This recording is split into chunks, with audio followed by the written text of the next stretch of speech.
ம் அப்போ அண்ணம்மா அப்பா காலிட்டு வந்து படுத்துக்கினீங்களா? அண்ணா செல்லம் அது அண்ணா ராஜா உட்கார் அண்ணன் மக அது. சரி சரி அப்பாட்ட வந்து படுத்துக்கினீங்களா? உட்கார் அண்ணன் மக அது. அம்மா கண்ணா கிச்சு அனது உட்கார் தூக்கம் அட்டக்குதுமா. தூக்கம் விட்டுக்குது. அதான் அப்பா கால் மாட்டில் வந்து படுத்துனுக்குது. ஏ செல்லக்குட்டி தூக்கம் வந்துடுச்சோட தங்கம் உனக்கு? என்னது என்னது பிள்ளைக்கு தூக்கம் வந்துக்குது. சொக்குது. உட்கார் படுத்துக்கிட்டாங்க பாட்டா இருங்க மருந்து கொடுக்கணும். மெத்தட பரவாயில்ல. மருந்து கொடுத்துட்டோன்னு தூங்கட்டும்.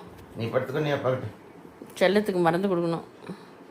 பத்தாம நீ அப்பாட்ட. ம்